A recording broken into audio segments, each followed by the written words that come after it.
What happens January 21st? Where do you start? Well, there's three rails we'll start the first day. Number one, we're going to secure the border. Number two, we're going to run the deportation operation. And number three, they'll look for these 300,000 kids. We'll find them too. President Trump's been clear. We're going to prioritize public safety threats and national security threats first because they pose the most danger to this nation. So day one, we're going to be looking for these public safety threats, arresting them, detaining them, and deporting them.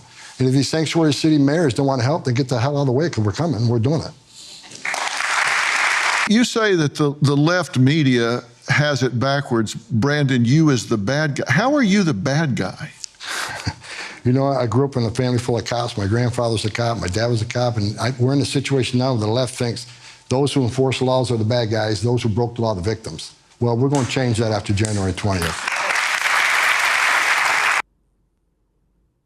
It's wild how much common sense is getting back in style. Joining me now, John Phillips, host of the wonderful John Phillips Show. John, doesn't it feel like maybe just maybe we reached peak commie in this country and that things are breaking our way right now? More than just Trump. Just don't you feel it everywhere, or am I crazy? I think you're right. I mean, look what just happened in New York City last week, where the Dems tried to flip the script on both of those two incidents that generated so much national attention, where Penny was supposed to be the villain, the vigilante who wanted to just go out and kill people at will. Of course, we know that's not true. The opposite is true. He was a good Samaritan who tried to help and save people who were trapped on a subway cart with a crazy person who was threatening them with physical violence and death. And the jury got it right. Even in deep blue New York City, the same people that elected Alvin Bragg to be the district attorney, they got it right. You go on social media, you see many people like Taylor Lorenz who are sanctifying the shooter, the alleged shooter of the healthcare executive. Well, guess what? Someone at a McDonald's dropped a dime. He was arrested, and that guy is going to be going to prison for a long time. It's almost as if there is this wave of sanity that's just coming back to the country ever since the election took place. And it's like, okay, we're recalibrating now. Where left is really left, right is really right, up is really up, and down is really down, and you're not crazy. New York Times, of all publications, has an article out today alleging the Kamala Harris campaign had some racial discrimination problems in it. It is wild to see the knives that are out for Dome post-election loss. What's going on here?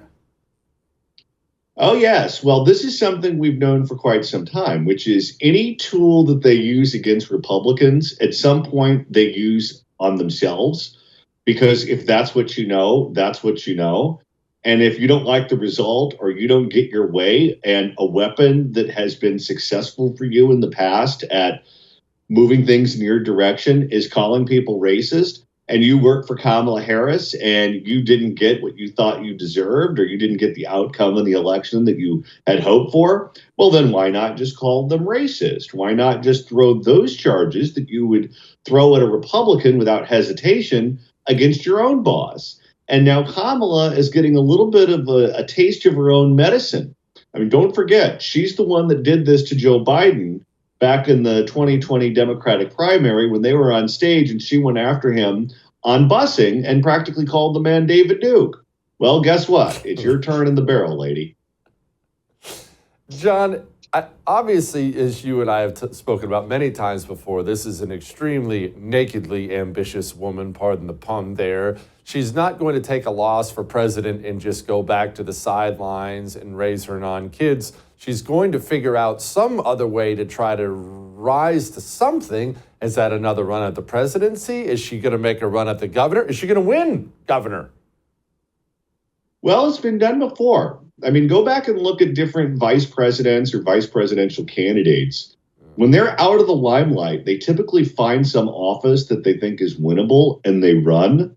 But what's funny is they find ways to lose in places they have no business losing in. I mean, you think about what happened in the 1960 presidential election when Dick Nixon lost because the Democrats cheated and stuffed ballots in Illinois and Chicago. He came back to California, which was then a red state, ran for governor, and lost. That's what gave us the "you won't have Dick Nixon to kick around anymore" speech. We saw it with Walter Mondale. Walter Mondale ran for the U.S. Senate in Minnesota after Paul Wellstone, his airplane crashed, and the Democrats needed a candidate at the last minute. And guess what happened? He lost to a Republican. That was the last time a Republican won a U.S. Senate seat in Minnesota. Geraldine Ferraro ran for the U.S. Senate twice in New York, never made it out of the primary. Sarah Palin ran for a House seat in Alaska. She managed to lose in a state that Republicans reliably win. If Kamala Harris comes back to California and runs for governor, that could really be the final chapter in her political biography. She could lose here, and I would love to see that happen. Do you get the sense, because look, this is me on the outside looking in, I'm not part of the Democrat Party, but I wouldn't be shocked, John. I wouldn't be shocked if she went down in a primary. I feel like there's a lot of Democrat anger towards Kamala Harris. You know, losing obviously is the big one, even though they won't admit it. Blowing $1.5 billion, being handed the nomination. She's hardly the belle of the ball with the Democrat base. Could you see her just flat out losing a primary? Yeah, I could. And you're going to have a lot of candidates in that race, including candidates with a lot of money. And she's going to need Democratic donors to kick in.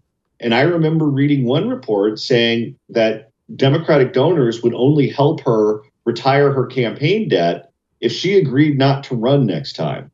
So that kind of gives you an idea as to where they are on her future prospects. Well, if you're not independently wealthy and the people who typically fund Democratic campaigns won't fund you, then how do you beat a billionaire candidate, which we're going to have in that race, Eleni Kounalakis, the lieutenant governor? How do you beat someone like that?